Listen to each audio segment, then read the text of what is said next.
Assalamualaikum warahmatullahi wabarakatuh. Sahabat Quran rahimakumullah. Sampailah hari ini pada episode surat Ibrahim, surat ke-72 tertib nuzul yang turun setelah surat Nuh sesuai dengan riwayat Sahih Bukhari. Kalau Nabi Nuh adalah seorang tugas Allah yang menyampaikan dakwah secara fokus dan totalitas tanpa digaji. Dia mengajarkan tentang tauhid meskipun ditentang oleh kaum-kaumnya. Selama 950 tahun berdakwah hanya 80 orang jadi pengikut beliau. Tapi dia tidak putus asa, tidak menyerah. Bahkan dia menyiapkan generasi di masa yang akan datang. Dan Nabi Ibrahim melanjutkan itu. Surat Ibrahim ini berisi tentang ketauhidan, bahwa semua rasul itu mengajak umatnya untuk bertauhid. Sebagaimana Nabi Ibrahim adalah bapak para nabi, dan dia juga adalah bapak tauhid yang mengajak untuk menyembah Allah. Kenapa dinamai surat Ibrahim? Karena di dalamnya terdapat doa Nabi Ibrahim yang dia memohon kepada Allah setelah membangun bangunan Ka'bah yang baru sangat sederhana itu, agar keturunannya, generasi masa akan datangnya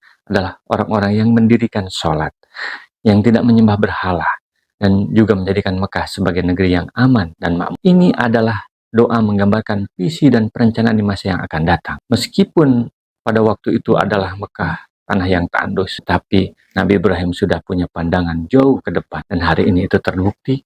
Pada zaman Nabi Muhammad ketika menang Islam itu juga terbukti. Yang kedua, kandungan singkat surat Ibrahim ini di dalamnya mengajarkan tentang arti nikmat yang sesungguhnya. Hari ini kalau orang ditanya apa yang nikmat yang paling besar, rata-rata dia akan berkata istri, anak, kendaraan, rumah, harta yang banyak, jabatan yang tinggi, dan sifatnya duniawi lain. Musibah apa yang paling besar? Maka orang akan menjawab, ketika dipecat dari sebuah jabatan, ketika tidak punya uang, dagang yang rugi, dan yang sifatnya duniawi lain. Padahal di sini diajarkan nikmat yang sesungguhnya adalah keimanan kepada Allah, dan musibah yang paling besar adalah kekufuran kepada Allah Subhanahu wa taala. A'udzubillahi minasyaitonirrajim.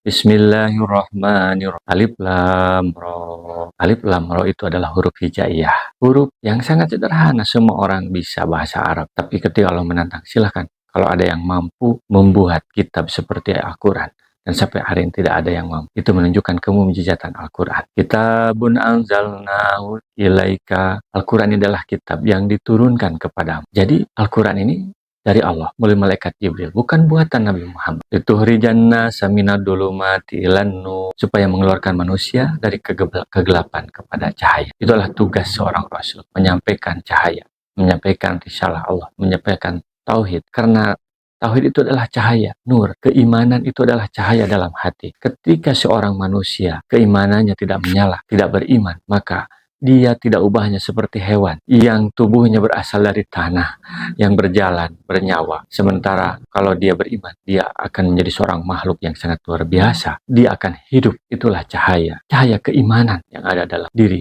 manusia, yang mengajarkan dari kegelapan, kemiskinan, kebodohan, ketamakan, kerakusan, dan sebagainya. Itu adalah kegelapan. Kemusyrikan itu adalah kegelapan. Listrik 40 watt itu akan menjadi gelap ketika datang listrik 60 watt. Jadi Al-Quran, para Rasul itu mengajarkan untuk menjadi yang terbaik. Ketika orang bertanya, kenapa Cina hari ini begitu mengalami kemajuan? Karena dia belajar kepada Amerika. Kenapa Barat mengalami kemajuan? Karena dia belajar kepada Islam. Apakah Islam bisa berjaya lagi? Bisa kalau dia mengamalkan Al-Quran. Karena dia mengajarkan kepada nur cahaya, artinya yang terbaik. Bi'idni rabbihim, dengan izin Tuhan mereka. Jadi Rasul itu tugasnya hanya menyampaikan risalah. Kalau misalnya ditolak dakwahnya, itu bukan masalah. Karena hakikatnya yang menjadikan seorang mendapat petunjuk itu menjadi seorang muslim adalah izin dari Allah yang Maha Kuasa. Ila syuratil ajijil hamid, kepada jalan Allah yang Maha Perkasa dan Maha Terpuji. Syurat itu ibarat jalan tol.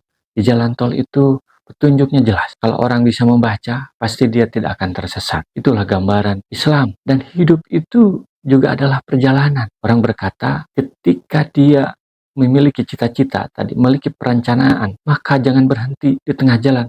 Bisa jadi masuk neraka. Karena gambaran sirat di akhirat juga adalah jembatan setipis 7 bagian dari rambut yang membentang di atas neraka. Sehingga kita ketika memiliki visi tujuan, jangan berhenti di tengah jalan, jangan menyerah. Karena bisa jadi bangkrut, terjun ke tengah neraka. Itu gambaran sirat sebagai motivasi. Tapi di dunia itu sendiri, itu adalah Islam itu sendiri, petunjuk jalan menuju Al-Aziz yang Maha Perkasa. Karena Allah itu tidak ada yang bisa mengalahkan. Ketika dia berkehendak, nggak ada yang bisa menolak. Al-Hamid yang Maha Pertuju. Apa yang dilakukan itu nikmat-nikmat Allah yang sangat banyak itu hakikatnya dari Allah Subhanahu wa taala. Alhamid. Orang kalau misalnya dia mengikuti Al-Quran, maka dia akan mendapatkan kemenangan dan kemuliaan. Sebagaimana Islam di masa kejayaannya dulu. Shadaqallahul adzim. Assalamualaikum warahmatullahi wabarakatuh. Rasulullah SAW bersabda, baligu anni walau ayatan, sampaikan dariku meskipun satu ayat. Mari kita sebarkan jalan kebahagiaan dengan like, share, dan subscribe channel ini.